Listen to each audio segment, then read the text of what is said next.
Hello নমস্কার বন্ধুরা, তোমরা অনেকেই জিজ্ঞেস করো ম্যাম আমার কি বিদেশ যাত্রা হবে বা বিদেশে সেটেলমেন্ট হবে, তুমি কি বলতে পারবে? তাদের জন্য আজকের এই ভিডিওটা। যদি দেখো ফোর্থ হাউস মানে হলো বাড়ি, ফোর্থ হাউসের লর্ড 10th হাউস বা হচ্ছে 12th হাউসের সঙ্গে কানেক্ট হয়ে গেছে, তাহলে তুমি কর্মসূত্রে বাইরে যেতে পারো।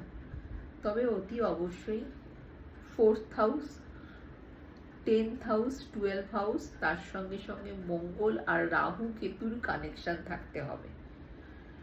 সেটা হলো D1 চার্টে পার্মানেন্ট যাওয়ার জন্য।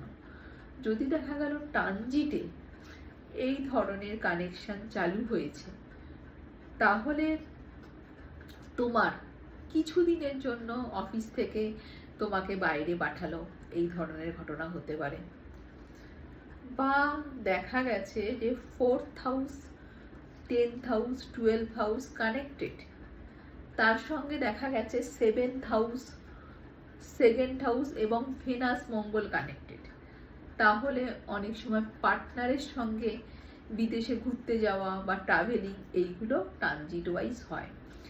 যদি তোমার মহাদশা, অন্তর্দশা বা প্রত্যন্তর দশা সেই সময় 12 হাউসের চলে, 2nd 12 কানেক্টেড থাকে, তাহলে আমাদের বিদেশ ভ্রমণের চান্সেস থাকে। ঠিক আছে বন্ধুরা, ভালো থেকো, নমস্কার।